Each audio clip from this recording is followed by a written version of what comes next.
Has he thought it through what happens then? Mr. President, has anyone thought that what happens when there is a bloodbath?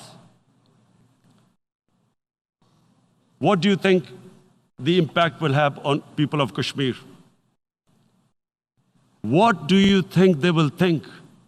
The way they have been boxed in their houses, treated like worse than animals, no rights. Thousands of all the political leadership has been arrested, taken out of Kashmir. Even those Kashmiri leaders who were pro-India have been taken out. 13,000 boys have been picked up and taken to God knows which destinations. So what do they think? What will the people of Kashmir do when they lift the curfew? They will be out in the streets. And what will these soldiers do? They will shoot them. They've already used pellet guns, blinded young boys. In the last 6 years, the 5 years, the oppression that has gone on in Kashmir. And so, Kashmiris will be further radicalized. Mr. President, there will be another Pulwama. And guess what? India will blame us. They're already blaming us. They're saying all this is happening because of Pakistan. One of their defense ministers said, there are 500 terrorists lined up on the border to go in. Why would Pakistan send 500 terrorists when there are 900,000 troops? What impact are they going to make? What will they do? And why would? Don't we know that the moment there is some terrorist attack, all that will happen is there will be further cruelty and oppression of the people of Kashmir. We will just give the 900,000 troops to further crush the people of Kashmir. And then we'll give the Indian government an excuse that, look, Pakistan is a terrorist state, and this mantra that has gone on, Islamic terrorism.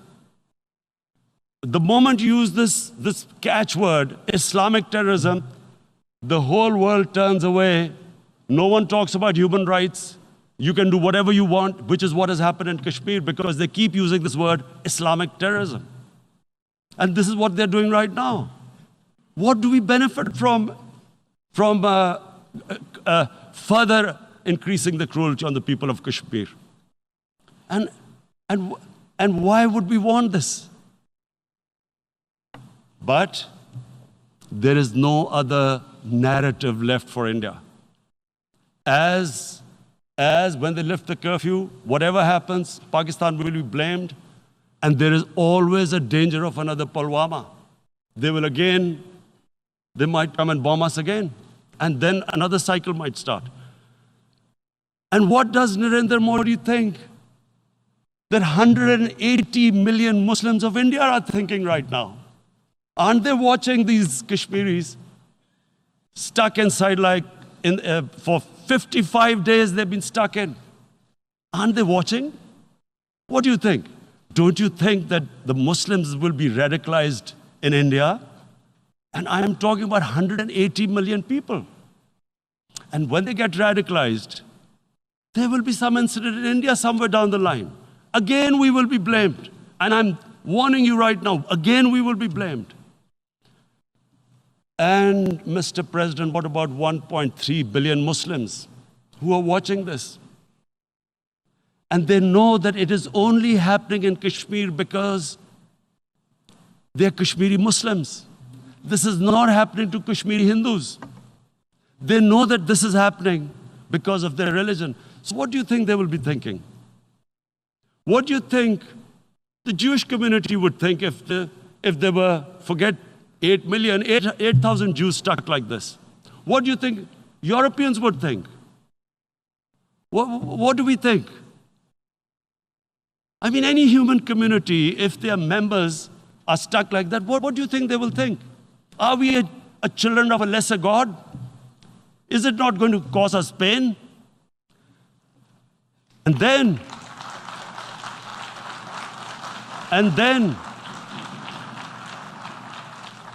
I'll tell you what will happen. People will, in the 1.3 billion Muslims, someone will pick up arms. I know we've been brought up with films, Western films. This good, decent guy doesn't get justice. He decides to pick up a gun and start seeking justice. There was a film made in New York, famous film called Death Wish. This guy gets mugged by and his family, his wife gets killed or something. He can't get justice. He picks up a gun and he goes around shooting muggers. And the whole cinema cheers him on. So what do you think the Muslims are thinking right now? If there is a bloodbath, there will be Muslims becoming radicals, not because of Islam, but because of what they will see, that there's no justice when it comes to Muslims. There were Rohingya Muslims, Myanmar, who are, God knows, almost 1 million people out, ethnic cleansing. What was the response of the world community? So what do you think will be the response of 1.3 billion Muslims? I picture myself. I'm in Kashmir. I've been locked up for 55 days. I have heard about, and there are rapes, Indian Army going into homes, soldiers. Would I want to live this humiliation? Would I want to live like that? I would pick up a gun. You're forcing people. You are forcing people into radicalization. When people lose the will to live, what is there to live for? And this is what, if you can do this to human beings, you are actually radicalizing people. And so, Mr. President, I want to repeat here, this is one of the most critical times. There will be a reaction to this. Pakistan will be blamed. 2 nuclear-armed countries will come face to face like we came in February. And before we head in that direction, the United Nations has a responsibility. This is why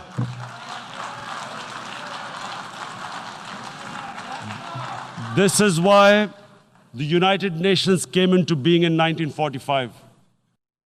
You were supposed to stop this happening. I feel we are back to 1939, Munich. Czechoslovakia has been taken, annexed.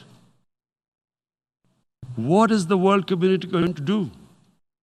Is it going to appease a market of 1.2 billion, or is it going to stand up for justice and humanity?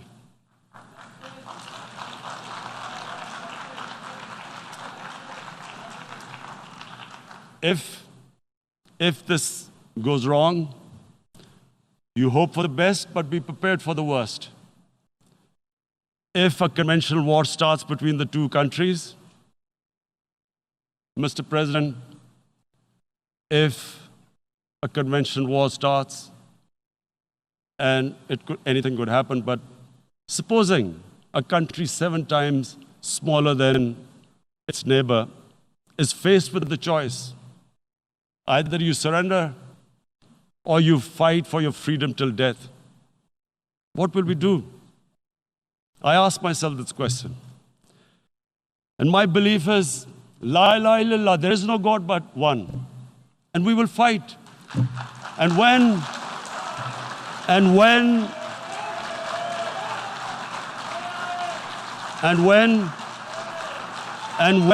a nuclear-armed country fights to the end, it will have consequences far beyond the borders.